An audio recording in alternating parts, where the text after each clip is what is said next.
प्रिय विद्यार्थियों, आप सभी का हार्दिक स्वागत है आपके अपने चैनल द साइंस गुरु में। मैं संजय कुमार पुनः आपके बीच उपस्थित हूं एक बहुत ही उपयोगी और महत्वपूर्ण टॉपिक को लेकर के।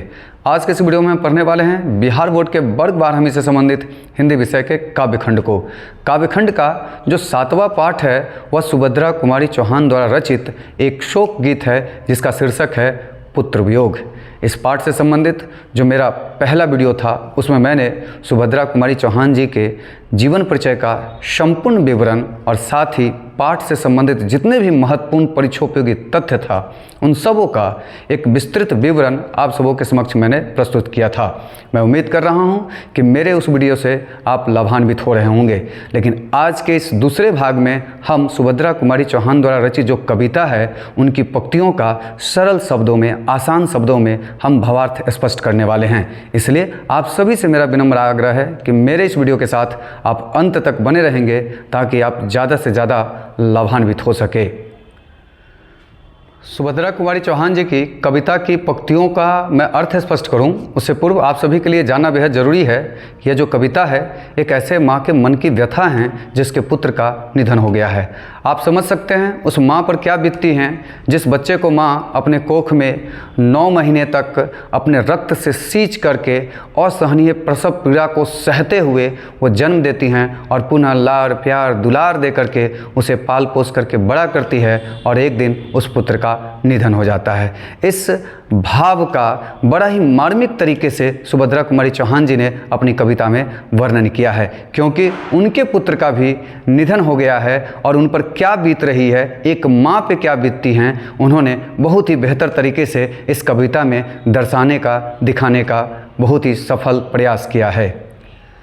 अब मैं उनकी कविता की पंक्तियों का क्या अर्थ है, क्या भाव है, उसे स्पष्ट करने जा रहा हूँ। आपसे मेरा आग्रह है कि आप उसे सुन समझ करके अपनी कॉपी में अवश्य नोट कर लीजिएगा। आइए सबसे पहले उनकी पंक्तियों पर हम विचार करते हैं जो इस प्रकार से हैं। वो पंक्ति है कि आज दिशाएं भी हंसती है उल्लास विश्व पर छाया, मेरा खोया हुआ खिलौना अब तक मेरे पास न आया। प्रस्तुत पंक्ति में एक माँ की मन की व्यथा छुपी हुई है। उस व्यथा का मैं वर्णन करूं उससे पूर्व आप सबों को इसमें जो कुछ शब्द हैं वो किस भाव में, किस अर्थ में उन्होंने प्रयोग किया है उसे आप ध्यान से सुन ले, फिर मैं भावार्थ की अर्थ की चर्चा करूंगा। तो उल्लास आप जानते हैं खुशी, खोया का मतलब खो जाना, भुला जाना, और खिलौना शब्द जो है उन्होंने अपने पुत्र के लिए प्रयोग किया है जो अब उनके पास नहीं है। तो ध्यान से सुनिएगा कवित्री क्या कहना चाह रही हैं। वो कह रही हैं कि आज दिशाएं भी हंसती है, आज चारों ओर खुशी का माहौल है, हंसी खुशी का माहौल है, और साथ ही उल्लास विश्व पर छाया, पूरे संसार में खुशियां छाई हुई है। लेकिन आगे कह रही हैं कि मेरा खोया हुआ खिलौना, जो उनका पुत्र, जो मन बहलाने का जो चीज़ था, पुत्र था, जो उनके पास अब नहीं है, वह अब तक मेरे पास ना आया, जिसका निधन हो गया है। लेकिन उनके इंतज़ार में वो बैठी हैं, लेकिन जो खिलौना उनका खो गया है जिससे वो अपना मन बहलाती थी वो अब तक उन्हें प्राप्त नहीं हुआ है। अगर ये पंक्ति आपके एग्ज़ाम में पूछ दी जाए तो आप इसे कैसे लिखेंगे, वो बहुत ही समझने वाली और ध्यान देने वाली बात है। तो ध्यान से सुनिएगा। आपको लिखना पड़ेगा कि प्रस्तुत पंक्तियाँ सुभद्रा कुमारी चौहान द्वारा रचित कविता संग्रह मुकुल के अंश विशेष पुत्र वियोग से ली गई है, जिसमें उन्होंने एक माता के पुत्र खो जाने के बाद उसके मन की व्यथा का मार्मिक चित्रण किया है। कवित्री अपने पुत्र को याद करती हुई कहती है कि आज चारों ओर खुशी का वातावरण है, सारे संसार में खुशियाँ छाई है, लेकिन ये खुशियाँ उनके लिए व्यर्थ है, बेकार है, क्योंकि उनका खोया हुआ पुत्र अब तक उन्हें प्राप्त नहीं हुआ है। अर्थात कवित्री के पुत्र का निधन हो गया है, जिस व्यथा में वह व्यथित होकर के अपने भाव को प्रकट कर रही है। कविता की अगली पंक्तियों में कवित्री ने अपने भाव को किस प्रकार से व्यक्त किया है उसे भी ध्यान से सुनिए, समझिए, अपनी कॉपी में अवश्य नोट कर लीजिएगा। वो पंक्तियाँ इस प्रकार से है कि शीत न लग जाए इस भय से, नहीं गोद से जिसे उतारा, छोर काम दौड़ कर आई माँ कहकर जिस समय पुकारा।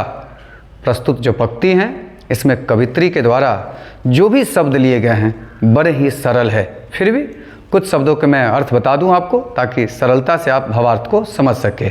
तो शीत का मतलब आप जानते ही है ठंड होता है, भय का मतलब डर होता है, और आप पुकारना मतलब बुलाना होता है। तो प्रस्तुत पंक्ति के माध्यम से कवित्री क्या कहना चाह रही हैं, ध्यान से सुनिएगा। वो कह रही हैं कि जिस बच्चे को मैंने जन्म दिया, पाला पोसा, बड़ा किया, उसे मैं गोद में लेकर के खिला रही हूँ, और खिलाते समय शीत न लग जाए इस भय से, उसे कहीं ठंड न लग जाए, मौसम का प्रतिकूल प्रभाव उसके ऊपर न पड़ जाए, इस डर से मैं उसे अपने गोद से नीचे नहीं उतार रही हूँ। नहीं गोद से जिसे उतारा, मतलब उसे अपने गोद से नीचे नहीं उतार रही हूँ। ऐसा लग रहा है उनको कि कहीं मैं नीचे उतारूँगी तो मेरे बच्चे को ठंड लग जाएगी। साथ ही आगे वो कह रही हैं कि छोड़ काम दौड़ कर आई माँ कहकर जिस समय पुकारा। जिस समय भी उनका पुत्र माँ कह कर के आवाज़ देता है, बुलाता है, माँ अपने सारे कामों को, अर्थात कवित्री जो है अपने सारे काम काज को छोड़ करके दौड़ करके आती हैं, देखती है कि अपने पुत्र को वो किस प्रकार से, क्या उसकी परेशानी है, क्या उसकी ज़रूरत है, और उसकी ज़रूरत और परेशानी को समझ करके उसे वो पूरा करती है। लेकिन अगर ये पंक्तियाँ आपके एग्ज़ाम में पूछ दिया जाए तो आप कैसे लिखेंगे, ये बहुत बड़ी बात है, इसे आप ध्यान से समझेंगे। लिखना पड़ेगा कि प्रस्तुत पंक्तियाँ सुभद्रा कुमारी चौहान द्वारा रचित कविता संग्रह मुकुल के अंश विशेष पुत्र वियोग से ली गई है, जिसमें उन्होंने एक माता के पुत्र खो जाने के बाद उसके मन की व्यथा का मार्मिक चित्रण किया है। कवित्री अपने पुत्र को याद करती हुई कहती है कि ठंड लगने के भय से उसे अपनी गोद से नीचे नहीं उतारा। उसने जब कभी भी माँ कहकर बुलाया, मैं अपना सारा काम काज छोड़कर उसके लिए दौड़ कर आई ताकि उसकी ज़रूरतों को मैं पूरा कर सकूं, देखूं कि मेरे बेटे को कौन सी परेशानी है। कविता की अगली पंक्तियों में कवित्री की जो भाव व्यक्त हुए हैं उसे भी ध्यान से सुनिए। वो पंक्तियाँ इस प्रकार से हैं। थपकी दे दे जिसे सुलाया, जिसके लिए लोरिया गाई, जिसके मुख पर जरा मलिनता देख आँख में रात बिताई। प्रस्तुत पंक्ति में भी बड़े सरल शब्द कवित्री के द्वारा लिए गए हैं, लेकिन थोड़े बहुत जो कठिन शब्द दिख रहे हैं उसके अर्थ को मैं स्पष्ट कर देता हूं ताकि भावार्थ को आप आसानी से समझ सके। एक शब्द है थपकी। थपकी का मतलब होता है हल्के हाथों से प्यार से आघात करना, और साथ ही लोरिया का मतलब होता है लोरी। यह एक विशेष प्रकार का मधुर गीत होता है जो माँ के द्वारा अपने बच्चे को प्यार से सुलाने के लिए वह गाया जाता है या गाई जाती हैं। साथ ही मलिनता का मतलब हो गया उदासी। अब इन शब्दों के आधार पर, इसके अर्थ के आधार पर जो भाव व्यक्त हुए हैं कवित्री के, उसे ध्यान से सुनिएगा और अपनी कॉपी में अवश्य नोट कर लीजिएगा। वो कह रही हैं कि थपकी दे दे जिसे सुलाया, जिसके लिए लोरिया गाई। जिसे सुलाने के लिए मैंने प्यार से हौले हौले हाथों से, हल्के हाथों से मैंने आघात किया, उसके लिए मैंने मीठे स्वर में, मधुर स्वर में लोरिया गाई ताकि उसे आसानी से नींद आ जाए। और साथ ही वो कह रही हैं जिसके मुख पर जरा मलिनता देख आँख में रात बिताई। मैंने अगर कभी भी थोड़ा भी अपने पुत्र को, अपने बेटे को जो अब इस दुनिया में नहीं है, उसके मुख पर थोड़ी भी उदासी मैंने देखी तो मैंने पूरी रात जग करके उसका ख्याल रखा है, फिर भी वो मुझे छोड़ करके चला गया। अगर ये पंक्तियाँ अगर आपके एग्ज़ाम में पूछ दी जाए तो आप उसका अर्थ कैसे लिखेंगे, भावार्थ कैसे स्पष्ट करेंगे, ध्यान से सुनेंगे। आपको लिखना पड़ेगा कि प्रस्तुत पंक्तियाँ सुभद्रा कुमारी चौहान द्वारा रचित कविता संग्रह मुकुल के अंश विशेष पुत्र वियोग से ली गई है, जिसमें उन्होंने एक माता के पुत्र खो जाने के बाद उसके मन की व्यथा का मार्मिक चित्रण किया है। कवित्री अपने पुत्र को याद करती हुई कहती है कि मैंने जिसके सभी सुखों का ध्यान रखा, जिसे प्यार से थपकी देकर सुलाया और जिसके लिए लोरिया गाई, उसके चेहरे पर थोड़ी सी भी उदासी देखी तो रात भर जग कर उसका ख्याल रखा, फिर भी वो मुझसे रूठकर मुझे छोड़कर चला गया। कविता की जो अगली पंक्ति है वो इस प्रकार से है, उसे भी ध्यान से सुनिएगा, समझिएगा। जिसके लिए भूल अपनापन पत्थर को भी देव बनाया, कहीं नारियल दूध बतासे कहीं चढ़ाकर शीश नवाया। प्रस्तुत पंक्ति में भी बड़े सरल शब्द लिए गए हैं, फिर भी कुछ जो शब्द हैं जिसका अर्थ आपके लिए जानना जरूरी है वह ध्यान से सुनेंगे। वो शब्द है अपनापन। अपनापन का मतलब ये होता है जिससे हमारा लगाव जुड़ाव होता है, उसे हम अपनापन कहते हैं।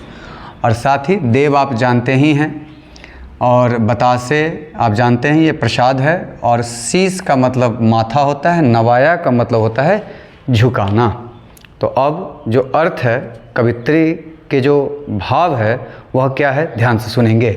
वो कह रही हैं कि जिसके लिए भूल अपनापन, अर्थात जिस पुत्र के लिए मैंने सबको भुला दिया, अपने सारे जो अपने लोग थे मैंने सबको भुला दिया, और भुला करके पत्थर को भी मैंने देवता बनाया, देवता मान लिया।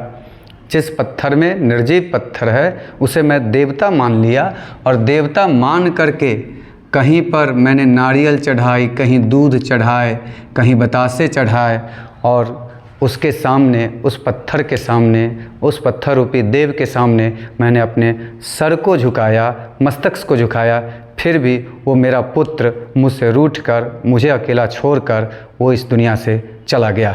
प्रस्तुत पंक्ति के जो अर्थ है वो आपके एग्ज़ाम में कैसे लिखेंगे वो ध्यान से सुनेंगे। आपको लिखना पड़ेगा कि प्रस्तुत पंक्तियाँ सुभद्रा कुमारी चौहान द्वारा रचित कविता संग्रह मुकुल के अंश विशेष पुत्र वियोग से ली गई है, जिसमें उन्होंने एक माता के पुत्र खो जाने के बाद उसके मन की व्यथा का मार्मिक चित्रण किया है। कवित्री अपने पुत्र को याद करती हुई कहती है कि मैंने जिसके लिए अपने सारे सुखों को भुला दिया, पत्थर को देवता मानकर नारियल, दूध और बतासे चढ़ाए, जिसके लिए मैंने दिवालियों में शीश नवाया, वो आज मेरे पास नहीं है, मुझसे रूठकर कहीं दूर चला गया है। तो चलिए कविता की अगली जो पंक्तियां हैं उस पर भी हम विचार करते हैं, उसे भी ध्यान से सुनिएगा, समझिएगा। वो पंक्तियां इस प्रकार से हैं। फिर भी कोई कुछ न कर सका, छिन ही गया खिलौना मेरा, मैं असहाय विवश बैठी ही रही, उठ गया छौना मेरा। प्रस्तुत पंक्ति में जो कठिन शब्द हैं उसके अर्थ को सबसे पहले आप जान लेंगे। खिलौना का मतलब होता है मन बहलाने की चीज़, लेकिन आपको पूर्व में ही बताया जा चुका है कि खिलौना शब्द उन्होंने अपने पुत्र के लिए प्रयोग किया है। और साथ ही असहाय का मतलब होता है जिसका कोई साथी ना हो, कोई सहारा ना हो। और विवश का मतलब होता है लाचार या मजबूर, और छौना का मतलब होता है पुत्र, बेटा। तो इन शब्दों के आधार पे जो अर्थ बन रहे हैं, जो भाव स्पष्ट हो रहे हैं, वो इस प्रकार से हैं, ध्यान से सुनेंगे। कवित्री कह रहे हैं कि फिर भी कोई कुछ ना कर सका, अर्थात अपने पूर्व की पंक्ति में उन्होंने बताया कि मैंने अपने बेटे के लिए मन्नतें मांगी, पत्थरों को देवता समझ करके, देवता मान करके मैंने पूजा, दिवालियों में मैंने शीश झुकाई, दूध, नारियल, बतासे चढ़ाए, फिर भी वो कुछ नहीं हुआ, सारे वो व्यर्थ हो गए, बेकार हो गए, क्योंकि फिर भी कोई कुछ ना कर सका। मतलब कोई भी उनके पुकार को, उनकी प्रार्थना को सुना नहीं, सब बेकार हो गया। और छिन ही गया खिलौना मेरा, जिससे उनका मन बहलता था, जिसको देख करके वो प्रफुल्लित होती थी, खुश होती थी, वो छिन गया, उनसे दूर चला गया। साथ ही कह रही कि मैं असहाय विवश बैठी ही रही, उठ गया छौना मेरा। वो कह रही हैं कि मैं सारे कर्म करने के बावजूद भी किसी प्रकार से हमको कोई मदद सहयोग नहीं हुआ, मैं असहाय, एकदम विवश होकर, लाचार होकर के मैं बैठी रह गई, और मेरे आँखों के सामने ही मेरा पुत्र मुझसे जुदा हो गया, इस दुनिया को छोड़कर सदा के लिए वो चला गया। ये पंक्तियाँ एग्ज़ाम में अगर आपको पूछ दे तो कैसे लिखेंगे, ध्यान से सुनेंगे। लिखना पड़ेगा आपको कि प्रस्तुत पंक्तियाँ सुभद्रा कुमारी चौहान द्वारा रचित कविता संग्रह मुकुल के अंश विशेष पुत्र वियोग से ली गई है, जिसमें उन्होंने एक माता के पुत्र खो जाने के बाद उसके मन की व्यथा का मार्मिक चित्रण किया है। कवित्री अपने पुत्र को याद करती हुई कहती है कि मेरे द्वारा की गई पूजा अर्चना दुआएं कोई भी काम नहीं आई, कोई भी मेरे लिए कुछ नहीं कर सका, और मेरे हृदय का टुकड़ा मुझसे छिन ही गया। मैं आज असहाय विवश बैठी हूँ, और मेरा नन्हा बच्चा मेरे आँखों के सामने ही भगवान को प्यारा हो गया। कविता की आगे जो पंक्तियाँ हैं उसमें कवित्री के किस प्रकार के भाव व्यक्त हुए हैं इसे भी ध्यान से सुनिएगा। पंक्ति इस प्रकार से है। तड़प रहे हैं विकल प्राण ये, मुझको पल भर शांति नहीं है, वह खोया धन पा न सकूंगी, इसमें कुछ भी भ्रांति नहीं है।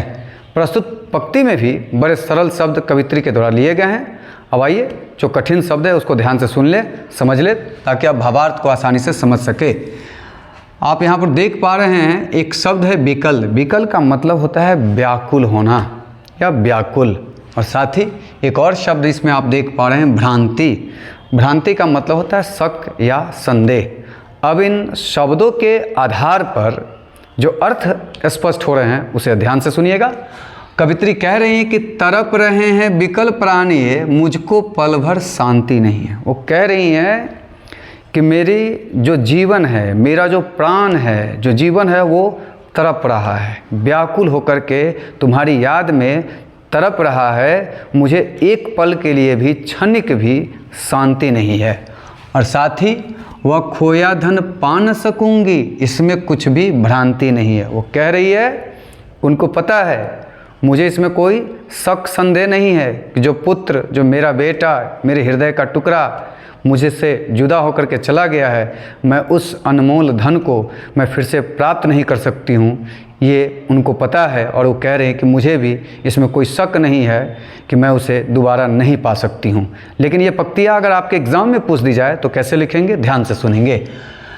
लिखना पड़ेगा, प्रस्तुत पंक्तियाँ सुभद्रा कुमारी चौहान द्वारा रचित कविता संग्रह मुकुल के अंश विशेष पुत्र वियोग से ली गई है, जिसमें उन्होंने एक माता के पुत्र खो जाने के बाद उसके मन की व्यथा का मार्मिक चित्रण किया है।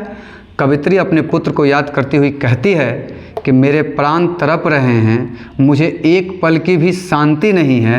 मैंने जो अनमोल धन खो दिया है उसे मैं अब वापस नहीं पा सकूंगी, इसमें मुझे तनिक भी संदेह, शक नहीं है।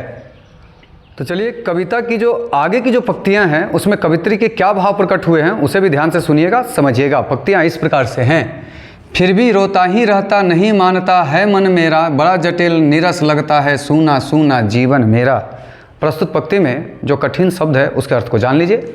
एक शब्द है जटिल। जटिल का मतलब होता है कठिन, याद रखेंगे, जटिल का मतलब कठिन होता है। और नीरस का मतलब होता है बेस्वाद, जिसमें कोई स्वाद न हो, कोई आनंद न हो। और सूना सूना का मतलब होता है खाली खाली। अब इन शब्दों के अर्थ के आधार पर कवित्री के जो भाव है वो इस प्रकार से है। वो कह रही हैं कि फिर भी रोता ही रहता नहीं मानता है मन मेरा। वो कह रही हैं कि मुझे विश्वास है, मैं जानती हूँ, भली भांति समझ रही हूँ कि तुम इस दुनिया से अब चले गए हो, मुझे छोड़ करके तुम लौट कर नहीं आ सकते हो, लेकिन मेरा मन इस बात को नहीं मान रहा है। क्योंकि एक माँ का जो मन होता है वो कभी इस बात को स्वीकार नहीं करती है कि उसका बेटा इस दुनिया में जो चला गया है वो लौट करके नहीं आएगा।